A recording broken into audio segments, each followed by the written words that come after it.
मुंशी प्रेमचंद की एक ऐसी कहानी जो सबके हृदय को छू जाती। बलिदान।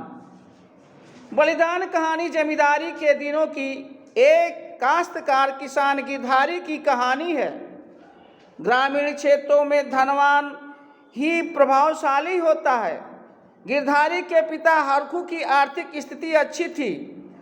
उनकी 5 बीघा जमीन कुएं के निकट खाद घास से लदी हुई मेड़ बात से ठीक थी। उनमें 3-3 फसलें पैदा होती थी। समय बदलता है। हरखू बीमार हो गया। 5 महीने कष्ट भोगने के बाद ठीक होली के दिन उसकी मृत्यु हो गई। गिरधारी ने बड़ी धूमधाम से पिता की अंतिम क्रिया कराई। कुछ दिनों बाद जमींदार ओंकार नाथ ने गिरधारी को बुलाकर कहा कि नजराना देकर जमीन अपने पास रखो, हम लगान नहीं बढ़ाएंगे। वैसे तुम्हारी जमीन लेने के लिए गांव के कई लोग दूना नजराना और लगान देने के लिए तैयार हैं। नजराना 100 रुपये से कम न होगा। गिरधारी उदास और निराश होकर घर लौट आया। वह सभी विकल्पों पर सोचता रहा, किंतु 100 रुपये की व्यवस्था करना असंभव हो गया। तब जो होना था वही हुआ। गांव के ओंकार ने उसकी जमीन अपने नाम करा लिया। उस दिन घर में चूल्हा नहीं जला। ऐसा लगा उसका बाप हरखू आज ही मरा है। वह अब तक गृहस्थ था, समाज में मान था, उसकी मर्यादा थी। अब उसे मजदूरी करनी पड़ेगी।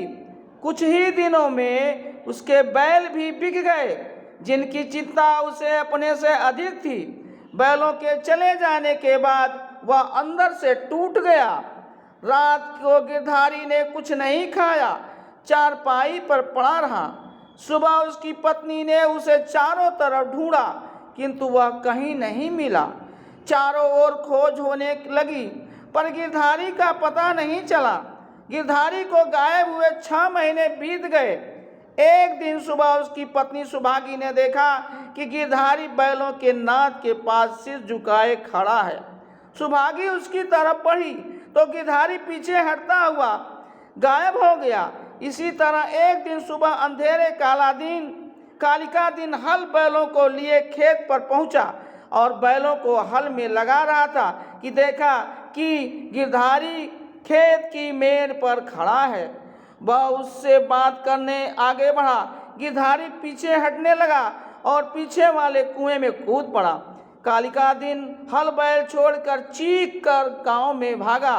सारे गांव में शोर मच गया। कालिका को गिरधारी वाले खेत में जाने की हिम्मत न पड़ी। कालिका दिन ने गिरधारी के खेतों से इस्तीफा दे दिया, क्योंकि गिरधारी अपने खेतों के चारों ओर मंडराया करता था। अंधेरा होते ही वह खेत के मेड़ पर आकर बैठ जाता है।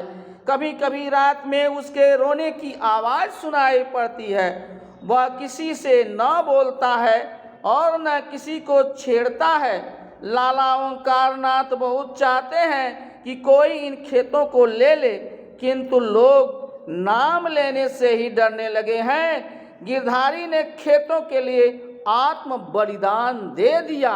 यही है बलिदान, यही है बलिदान, यही है बलिदान।